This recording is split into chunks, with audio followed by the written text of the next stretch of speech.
ఈరోజు మణికంఠని నాగార్జున గారు యాక్షన్ రూమ్‌లోకి పిలిచి ఒక 8 మినిట్స్ టైమ్ ఇస్తున్నాను. ఎంత ఏడుస్తావో అంత ఏడు అని చెప్పారు. మణికంఠకి అసలు ఏమి అర్థం కాలేదు. ఆ రూమ్‌లోకి రాంగాల్నే ఆ టిష్యూస్, ఆ టాయిలెట్ రోల్స్ చూసి ఏంట్రా బాబు ఇది అనుకుంటాడు మనసులో. బట్ నాగార్జున గారు చెప్పాడు, "ఈ రోజుతో నీ స్ట్రాటజీ అందరికీ అర్థమైంది. నీ ఏడ్చే స్ట్రాటజీ.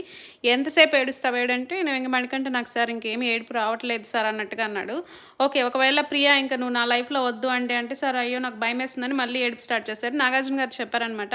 అందరికీ అర్థమైంది నీ గేము. నువ్వు ఏడ్చి ఒక సింపతితో నువ్వు ఒక స్ట్రాటజీగా చేస్తున్నావు. ఇంకా అది యూజ్ చేయలేవు. హౌస్‌మేట్స్ అందరికీ తెలిసిపోయింది అని. అదేమో నిజమే. హౌస్‌మేట్స్ అందరికీ అర్థమైపోయింది. ఇంకా మణికంఠ ఎంత సింపతి కార్డ్ యూజ్ చేద్దామన్నా చేయలేడు. ఈ రోజుతో ఇంక తను నిజంగానే ఏడుపు పక్కన పెట్టేయాల్సిన పరిస్థితి వచ్చింది. చూడాలి ఇంక వైల్డ్ కార్డ్స్ వచ్చాక గేమ్ ఎలా ఉంటదన్నది. బట్ మణికంఠనైతే మాత్రం ఈరోజు నిజంగా సింపతి వచ్చింది. హౌస్‌మేట్స్ అందరూ మణికంఠ అనగానే నిజంగా సింపతి వచ్చింది ఆడియన్స్‌కైతే.